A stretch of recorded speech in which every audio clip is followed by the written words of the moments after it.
The second chance. I used to believe that life moved in only one direction. If you failed once, that failure would follow you forever. At least that's what I thought. When I was 16, I entered a painting competition. For weeks, I imagined myself standing on the stage, holding the winner's certificate. Instead, I returned home carrying nothing but disappointment. I folded my painting carefully and pushed it into the back of my cupboard. I didn't want to look at it again. Days turned into weeks, weeks turned into months. Slowly, I convinced myself that I simply wasn't talented enough. Every time someone mentioned art, I would change the subject. It was easier than admitting how much it still hurt. One rainy afternoon, the electricity went out. With nothing to do, I began cleaning my room. While moving old books, I found the painting.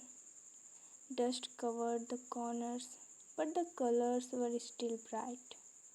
I stared at it for a long time. Then I noticed something. The painting wasn't terrible.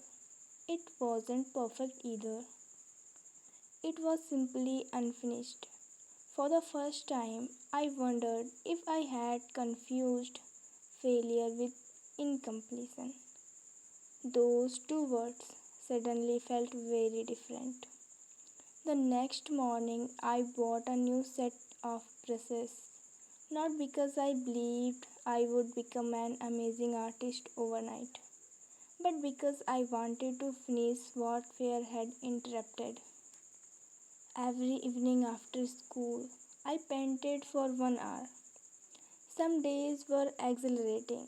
I felt proud of every small improvement. Other days were discouraging.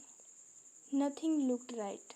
More than once, I wanted to quit again. But this time, I made a different decision. Instead of asking, "What if I fail again?" I started asking, "What if I improve?" That one question changed everything. Months later, another competition was announced. I almost ignored it. The old fear quietly returned. It whispered, "Remember what happened last time?" I smiled. "I do," I whispered back. And that's exactly why I'm trying again. I didn't win first place or second. I received something called the Jury's Appreciation Award. It wasn't the biggest prize in the room, but it meant something far more important. It reminded me that progress doesn't always arrive wearing a gold medal. Sometimes it arrives wearing confidence. As I walked home that evening, I realized life rarely gives us perfect second chances. Most of the time, we create them ourselves. Now, let's learn 5 advanced English words from today's story. First one is disappointment. Disappointment means the feeling of sadness when something doesn't happen as you hoped. Let's understand it with example. Despite her disappointment, she decided to keep trying. Second example, there was a law. Uh, there was a lot of disappointment when the match got cancelled due to rain. Second word is convinced. Convinced means completely believing something to be true. Let's understand with it an example. He was convinced that he couldn't succeed. Another example. My mom is convinced that studying early in the morning helps you remember better. Third word is exhilarating. It means making you feel extremely happy, excited, and full of energy. Example: crossing the finish line was an exhilarating experience. Second example is the roller coaster ride was so exhilarating that I wanted to go again. Fourth word is discouraging. Discouraging means making you lose confidence or hope.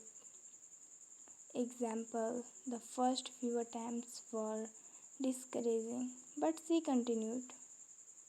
Second example: getting low marks in the mock test was discouraging, but I used it to improve. Fifth word and last word is interrupted. Interrupted means stopped before being completed. Let's understand it with an example. The meeting was interrupted by a sudden power cut. Second example is I was interrupted while studying because my brother needed help. Now let me know which word did you like the most today. Thank you for listening. I'll see you tomorrow with another story. Bye.